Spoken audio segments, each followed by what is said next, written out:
A very, very good evening, people of the internet. I'd like to talk about something. This is about lifestyle, how we live our lives. And it just caught my attention that a lot of us do focus on the jobs that we're doing, that we completely forget about our own selves. Have you had this thing where you call someone and they not pick up the phones and all they keep on telling you, I was very busy, by the way. Sorry, I forgot to call you back. I'm also a victim in that. Invest in your family, invest in your kids, invest in your mom, invest in your dad, invest in all your family members. That job that you keep on complaining that you're so busy at, immediately you die, your replacement will be there waiting to be called.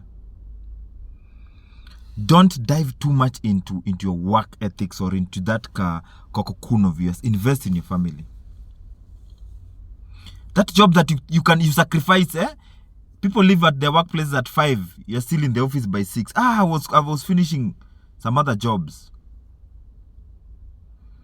The offices open at 8:30 and you're usually there by 5 a.m. People of the internet, for those who are tuning in, my name is Kunguru87 and stay tuned for the next 3 minutes. I want to drop a bomb. Don't be fully invested in your job or in that business you're doing. Also invest in your family. Invest in your kids. Create time with them.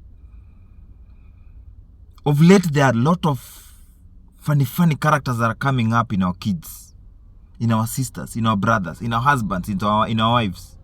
Simply because we got married to our job.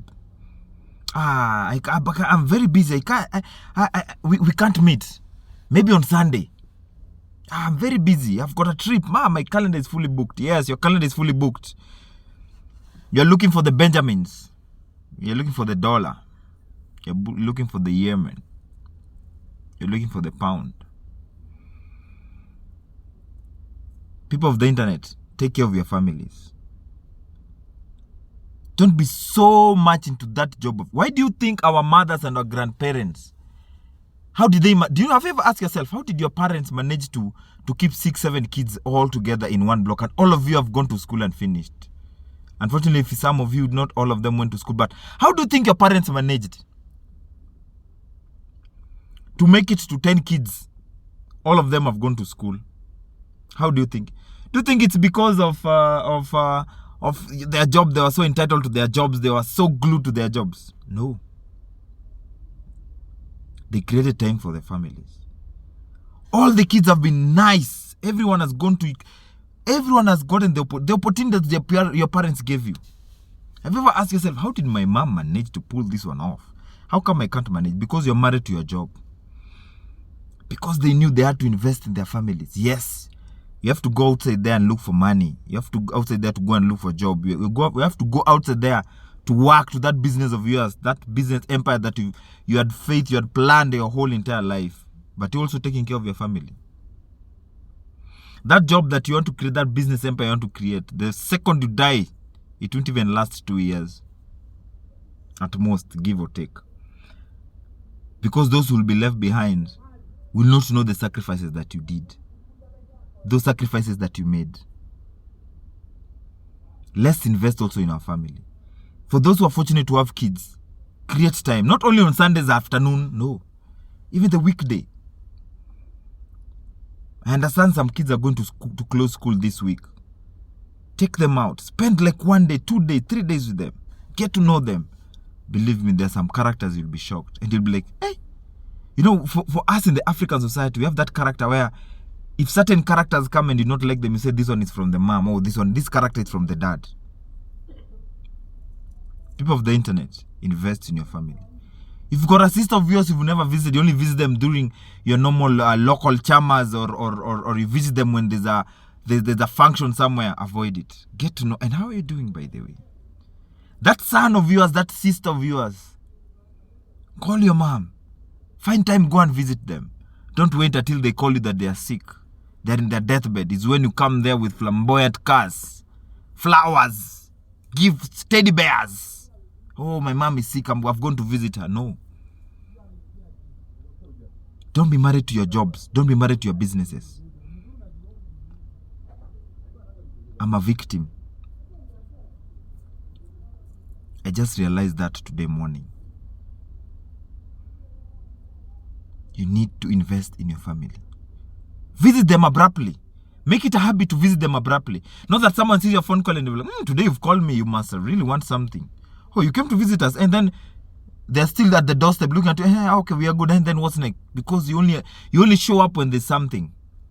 No, people of the internet, let's change the character. Let's change that narrative. Don't invest too much in that business of yours that you're doing, that employment of yours. I've got a couple of friends, The office is closed at 4 p.m. At 6, you still call them and they're still in the office. Or when you meet tomorrow, do you know what time I left this place? Do you know what time I was with a client? That client who made you be to that stay to that particular office up to 6, left their offices early. Respect your time. Create time. There's time for everything. There's time to be happy. There's time to cry. There's time to create also for your family. There's time to sleep. In fact, a little Barry once told me the other day that once you start making it in life, invest in your sleep. Buy a good bed, buy a good mattress, and sleep well. Take good care of your health, because your health is your wealth. Let's not invest too much. We have invested too much that we've left our kids to our nannies. You only see them on Sundays. And then when the nanny comes back and you're like, oh, thank God you've come back. The other day someone made a joke that when you're planning to go to a trip somewhere, maybe an office trip or a work-related trip, is when your nanny wakes up with you very early in the morning at 4 a.m. and they also tell you they also want to leave.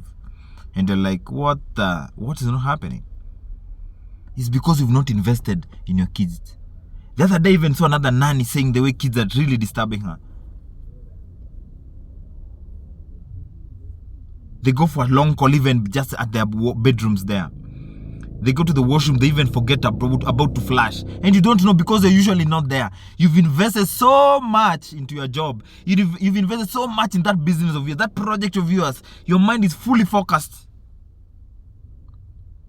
And every day when something bad happens, you start questioning, and how did my mom manage to take care of the 6 of us? How did my mom manage to take care of the 5 of us? And my mom wasn't employed. It was my dad who was employed. Or my dad has some business. Just look around you, people of the internet. Ask yourself, how did Aunt so-and-so manage to pull this one out? It's because they managed to invest in the family also. They created time for family. Nowadays, vacations are only gone on August or December when the kids have closed. I'm a victim. And I want to change from today. It's even new, people of the internet. Also change. Think about it. I'm not saying you must take your kids for all those national parks. No, just stay home with them. Take a leave day. That's why you're entitled to leave days. Some of you have even gone an extent to lie about their sickness. Go. If that will create for you time, go. Just stay with your family. Stay with your kids. Stay with your wife. Stay with your husband. Tell them, today, I just want to spend time with you. I just want us to connect as a family. Talk to your kids. Nowadays, technology has advanced. You go to a house, you visit them after you just said, hi, you're good. People, Baba, Katoma, well, yeah, you're well. Then everyone is on the phone. You only hear them talk, hi, dad, mom, auntie, babe, the internet is off. Then you start wondering where these characters are coming from. It's because we've let those characters start coming in, start trickling in. So slowly by slowly, bit by bit. I agree the challenge. I'm also a victim. And I'll start working on it. Your husband might be going something and you're not even aware. Your wife might be going something and you're not even aware. They think of telling you like, then they have that criticism. I know this. I can't tell in this story right now. That project of ours, their office, at their office place, it's really stressing him. God damn it. Invest in your family. Invest even in your spouses. Take time. Check them out. Get to know what is going on in their minds. Don't get married to that job of yours. That job of yours will end. Your replacement will come. That project of yours you're trying to build, that big empire, God forbid if you're gone, it will stall. Because you never involved your wife, you never involved your kids, you never took them and told them that, you know what, this is why you're doing this particular project. Let even the kids know, there's a project somewhere. Involve them, this is what we're doing. Involve them. No matter how young they are, they have good memories. This is where I work. If you're having a spouse, for those who are fortunate to have got married, even your girlfriend or boyfriend, I heard it is being called pillow talks. Have those pillow talks. Talk. Get to know, and you'll be surprised, people of the internet. That's lifestyle. You'll be surprised of the kind of lifestyle people are going through right now. People of the internet. Watch yourself. Watch yourself. Check you out in the next video.